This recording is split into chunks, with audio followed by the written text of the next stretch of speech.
NCP থেকে হঠাৎ পদত্যাগ করলেন দলের জ্যেষ্ঠ যুগ্ম সদস্য সচিব ডাক্তার তাসনিম জারা। শনিবার সন্ধ্যা 7টার দিকে দলটির হোয়াটসঅ্যাপ গ্রুপে তিনি পদত্যাগের খবর জানান। তবে তিনি ঢাকা 9 আসনের স্বতন্ত্র প্রার্থী হিসেবে নির্বাচনে অংশগ্রহণ করবেন বলে নিজ ফেসবুক প্রোফাইলে ঘোষণা করেছেন। তার এই পদক্ষেপ রাজনৈতিক মহলে এবং দলের অভ্যন্তরে ইতিমধ্যেই উত্তেজনা সৃষ্টি করেছে। একই সাথে এনসিপির যুগ্ম আহ্বায়ক তাসনিম জারার স্বামী খালেদ সাইফুল্লাহ শীঘ্রই দল থেকে পদত্যাগ করবেন বলে জানা গিয়েছে। খালেদ সাইফুল্লাহ জানান, ব্যক্তিগত কারণে তিনি পদত্যাগের সিদ্ধান্ত নিয়েছেন। তবে এনসিপির তথ্য অনুযায়ী তাসনিম জারা মূলত জামায়াতে ইসলামের সঙ্গে নির্বাচনী জোটের কারণে অসন্তুষ্ট হয়ে পদত্যাগ করেছেন। ঢাকার এই আসনে তাসনিম জারাকে জোটে প্রার্থী করার পরিকল্পনা ছিল।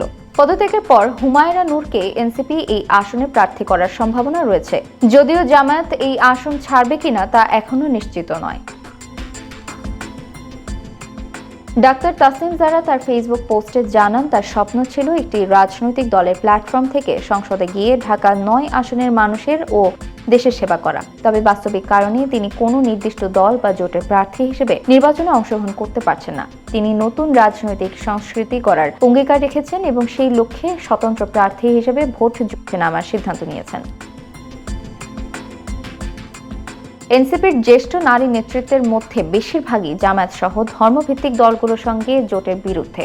এদের সঙ্গে জ্যেষ্ঠ যুগ্ম আহ্বায়ক সামান্তা শারমিন, জ্যেষ্ঠ সদস্য সচিব নাহিদ সারওয়ার নিভা, যুগ্ম আহ্বায়ক তাসনুভা জাবিন এবং যুগ্ম সদস্য সচিব নুসরাত তাবাসসুম সহ কয়েকজন তাদের ক্ষোভ দলকে জানিয়েছে। তারা মনে করছেন এই জোটের কারণে দলীয় মূল্যবোধ ও স্বতন্ত্র নীতি ঝুঁকির মুখে পড়ছে।